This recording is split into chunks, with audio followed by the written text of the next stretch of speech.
We're going to show you exactly what the extent of the damage is. I got a flashlight here on loan from the fire department, but there, what you're looking at was a back room of the house. That was the area that received the most damage. Came out of this home right here on Buckhorn Drive, ran down the street here, went behind some homes. After observing state police and federal agents walking in and out of this business here behind me for much of the day yesterday. This is the headache some people are waking up to in Georgetown this morning. Police say that several people and businesses were affected overnight. We've seen the tape, the crime scene tape that was once canvassing this whole parking lot in front of the bowling alley disappear. They've just blocked off the front entrance. Ran into this parking lot next to Tally Ho where police had to tase him. Again, he was taken into custody here.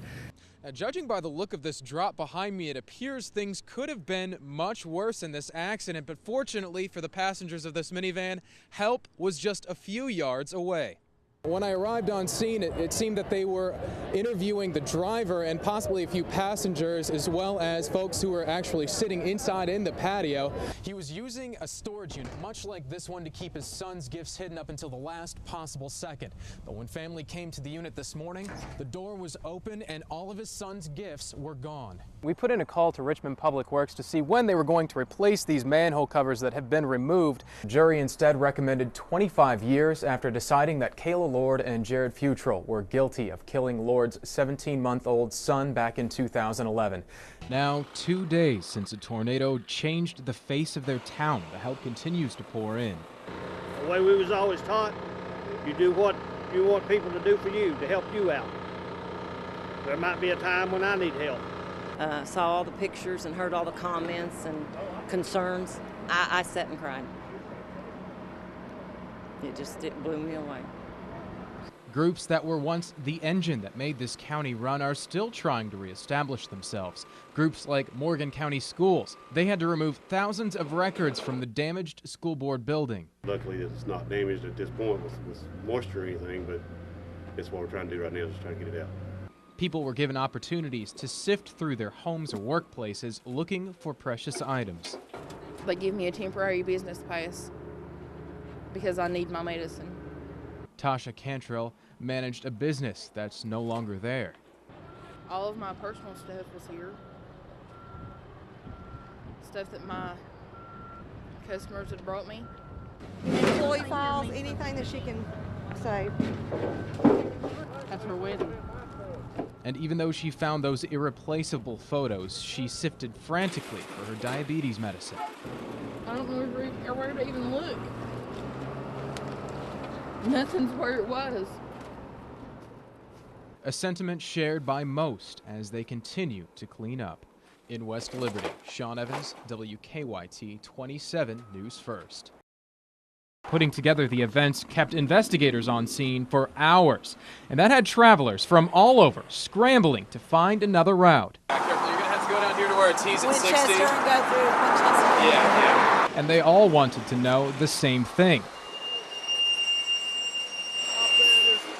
Anyone heading east on 64 had to be redirected. They're doing reconstruction on the scene right now. Yeah, if you're going east, go down here, take a left on 60. For many, especially drivers from out of state, it meant about a half-an-hour detour. To get to North Carolina, how far back would we have to go? Just keep going on down here until you get to Highway 60, Yeah. and then you're going to take a left. That'll take you into Winchester. Okay. And as soon as you get to that first light at Winchester, you'll see the signs redirecting you back onto 64. 5 miles or something. It's Yeah. not going to be like 30 miles at this. No.